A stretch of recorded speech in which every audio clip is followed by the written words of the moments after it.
लोकतंत्र मर चुका है। हम लोग वो पार्टी वार्टी नहीं है। हमारा साथी वहाँ पे मार खाया दिल्ली में, उसके विरोध में हम लोग खड़े थे। हम लोग स्टूडेंट है, नॉर्मल एक जमा करने के लिए नाम रखा गया, इसके अलावा कुछ नहीं है। कांग्रेस जनता पार्टी का बीफ इंस्पेक्टर बन गया है इंडिया, और उसपे वो गर्व महसूस कर रहा है। वो जिस गाय के नाम पे राजनीति करके सत्ता में आया हुआ है, खड़े थे, उसके विरोध में लोग आके हम लोग से ढाका ढुकी करने लगा। ये सब अफवाह है। कौन लगाया कल का वीडियो कि सुबह सुबह ट्रक में भर के पत्थर आया, कोई छाट पत्थर लेके आया क्या दिल्ली में? एक दिल्ली पुलिस लेके आई थी, यही सरकार भिजवाई थी। एक तरफ बीजेपी थी, एक तरफ सीजेपी थी। रांची की सड़कों में बड़ा अजब नजारा देखने को मिला। मैं हमेशा कहता हूं कि अटल बिहारी वाजपेयी का वो जो कोट है उस सबको सुनना चाहिए कि सत्ता में चाहे कोई भी हो, सत्ता का चरित्र वही रहता है। बीजेपी जो सेंटर में नीट का पेपर हुआ, उस पेपर लीक को लेकर के चुप थी। सीजेपी रांची में जो जेपीएससी में गड़बड़ी हुई है उसको लेकर के चुप थी। सबका अपना अपना एजेंडा है। सीजेपी चाहती है कि धर्मेंद्र प्रधान इस्तीफा दें, लेकिन जेपीएससी जेएसएससी पर कोई सवाल ना किया जाए। बीजेपी चाहती है कि हेमंत सोरेन इस्तीफा दें, लेकिन नीट को लेकर के, धर्मेंद्र प्रधान को लेकर के कोई सवाल ना किया जाए। और इसी दौरान दोनों अपने अपने मुद्दों को, चूंकि भला तो दोनों छात्रों का चाहते हैं, तो दोनों अपने अपने मुद्दे को लेकर के आमने सामने हो गए तो धक्का मुक्की हो गई। ये तस्वीरें आप देख सकते हैं रांची गलबटे का चौक की। बीजेपी की तरफ से एक कैंडल मार्च निकाला गया था, और इसी कैंडल मार्च के दौरान बीजेपी वर्सेस सीजेपी की एक धक्का मुक्की देखने को मिली है, जो तस्वीरें हम आपको दिखा रहे हैं। तो ये रांची की सड़कों का नजारा था। मुद्दा वही छात्रों का भला करना है।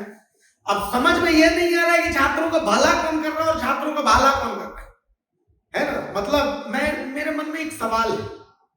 यही बीजेपी दिल्ली में छात्रों की पिटाई हुई, अभी जो अभ्यर्थी उनकी पिटाई हुई। अब भाई आप बीजेपी उनको बोल दे कि वो एंटी नेशनल है, वो फलाना है, वो ठिकाना है, हम ये मान करके चल रहे को अभ्यर्थी है, तो उनकी पिटाई हुई संसद घेराव के दौरान। तो बीजेपी के नेता मीम्स शेयर कर रहे हैं। मैं ये सोच रहा हूं कि कल जेपीएससी का बीजेपी घेराव करने वाली है। अब हेमंत सोरेन बीजेपी नेता को पिटवा देंगे, बीजेपी नेताओं को पिटवा देंगे, तब बीजेपी वाले कौन सा मीम शेयर करेंगे और कांग्रेस जनता पार्टी यानी सीजेपी वाले कौन सा मीम शेयर करेंगे? भाई मतलब गजब की स्थिति है। हत्या तो हत्या होती है, हत्या चाहे रांची में हो, हत्या चाहे दिल्ली में हो, हत्या चाहे उत्तर प्रदेश में हो, हत्या चाहे कहीं हो।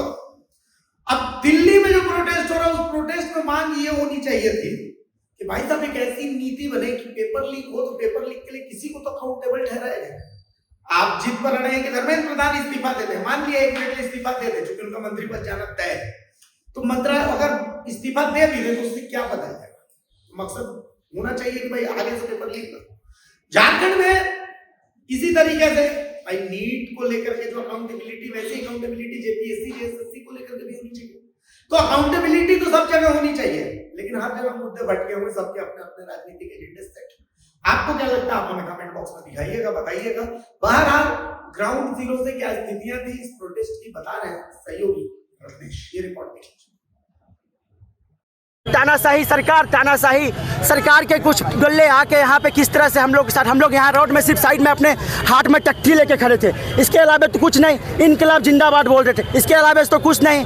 ये भगत सिंह का देश है, ये बिरसा मुंडा का देश है। यहाँ हिटलर शाही नहीं चलेगा, यहाँ नहीं चलेगा हिटलर शाही। सीधा आरोप लगाते नजर आ रहे हैं कि देश विरोधी और अरे देश विरोधी वो है, देशद्रोही वो लोग हैं। आप देख सकते हैं वो क्या देशभक्त है, क्या राम भक्त है। वो अपने रैली में बजरंगबली को नचवा रहा है, वो राम भक्त है। आप नरेंद्र मोदी का वीडियो देखे हो बोला, जिसमें बीफ कट रहा है। वो अमेरिका में जाके सेकंड नंबर पे बोलता, सेकंड नंबर का बीफ इंस्पेक्टर बन गया है इंडिया, और उसपे वो गर्व महसूस कर रहा है। वो जिस गाय के नाम पे राजनीति करके सत्ता में आया हुआ है।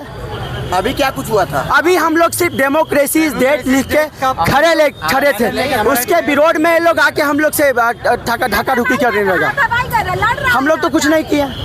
यहाँ पे किसी तरह का भी धार्मिक नारा नहीं हुआ था, उसके बाद क्या यूजीसी का नारा लगाया जा रहा है। कोई हम लोग कोई नारा नहीं लगाते, हम लोग कुछ नारा नहीं लगाते। रिकॉर्डिंग क्या है क्या है यूसीसी को मुर्दाबाद लगा क्या यूजीसी कहाँ पे यूजीसी कहाँ पे ये सब अफवाह है, अफवाह है। अरे कौन लगाया, कौन लगाया? वो लोग लगाता है, वो लोग अंदर घुसा के वो लोग ही प्रोटेस्ट में एक वो लोग अपने प्रोटेस्ट में घुसा के वही लोग बिगाड़ता है। आप देखे होंगे कल का वीडियो कि सुबह सुबह ट्रक में भर के पत्थर आया, कोई छाट पत्थर लेके आया क्या दिल्ली में? ये दिल्ली पुलिस लेके आई थी, यही सरकार भिजवाई थी। वहाँ पे कौन लेके आया था? लोकतंत्र मर चुका है। हम लोग हम लोग छात्र हैं, कोई पार्टी वार्टी नहीं है। हमारा साथी वहाँ पे मार खाया दिल्ली में, उसके विरोध में हम लोग खड़े थे। हाँ, हमारा साथी वहाँ पे खड़े थे। हम लोग स्टूडेंट हैं, हम लोग स्टूडेंट हैं, स्टूडेंट्स जनता पार्टी एक नॉर्मल है, नॉर्मल एक जमा करने के लिए नाम रखा गया, इसके अलावा कुछ नहीं है। कांग्रेस जनता पार्टी वो लोग कह रहे हैं साजिश के तहत आए हैं यहाँ पर। कोई साजिश के तहत नहीं आए, कोई साजिश के तहत नहीं थे। हम लोग खड़े थे, हम लोग खड़े थे, कोई साजिश नहीं था।